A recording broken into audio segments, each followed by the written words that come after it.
Thank you, Mr. Chairman, and thank you, Mr. Secretary, for being here.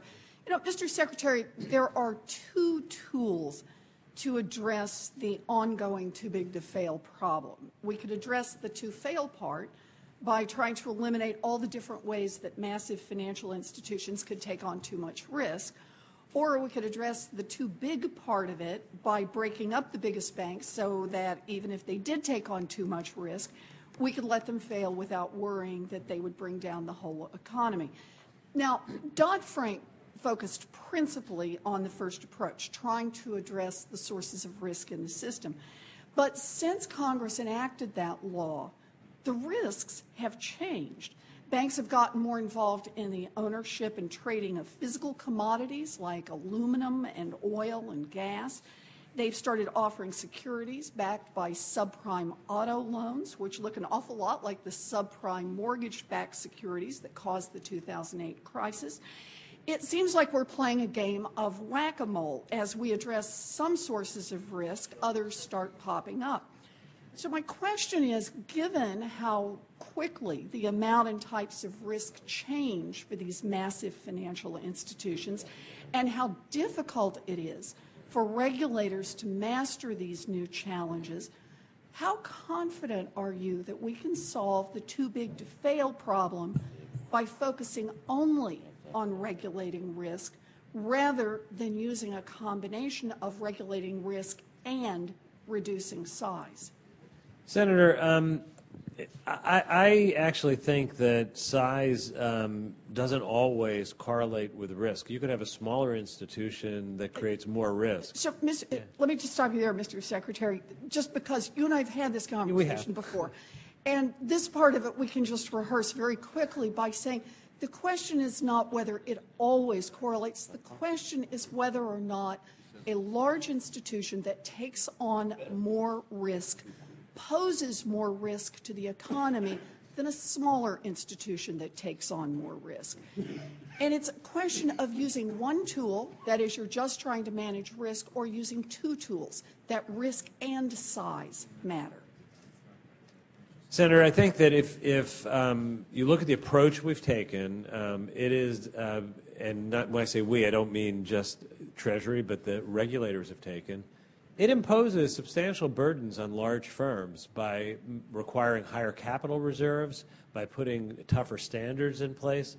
So there hasn't been an ignoring of size. It's been to impose internalized costs to reduce the risk.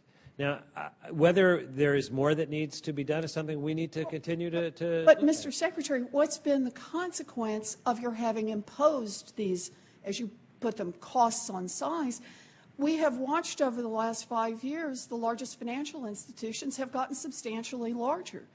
So it's not that these tools have been effective to reduce the size. They've grown. Well, they also have much higher capital reserves, and they're in a position that is not the same as the position they were in at the beginning of the process.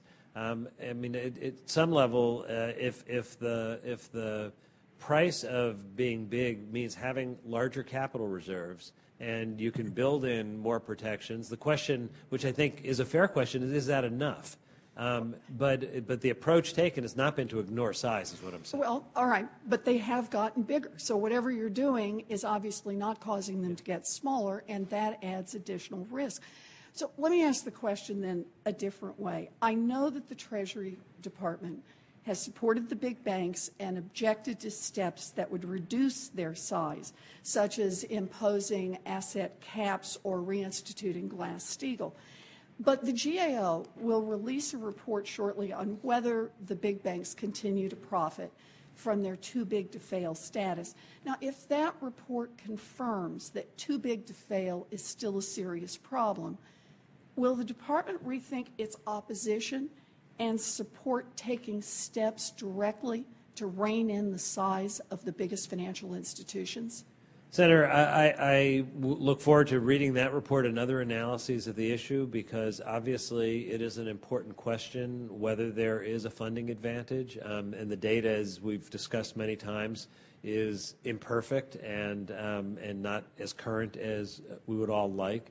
And we're always looking at what we can do to make our financial system safer and sounder. You know, my reluctance to directly answer the question about kind of setting arbitrary size limits is that I worry that is perhaps misses the real risks, and I look forward to continuing the conversation.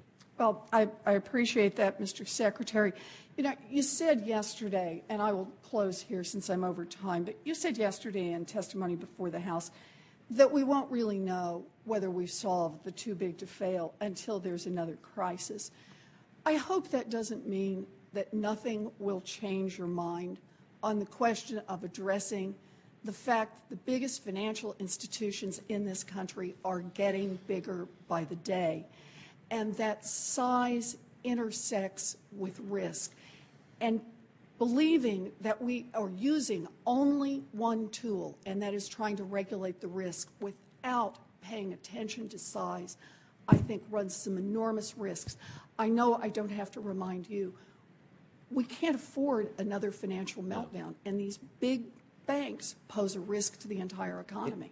Senator, I think that there shouldn't be a day when we don't look forward at what the risks of the future are and challenge our assumptions that we've come to today with, and ask, do we have the tools we need for the future? That's how I approach every issue, and we have to rethink things. So I don't have views that are locked in based on the past, but I do think that if you look at what we've been doing, we've been keeping a focus on where we think the risks are the greatest. So we're keeping a lot of pressure on the regulators to act on shadow banking.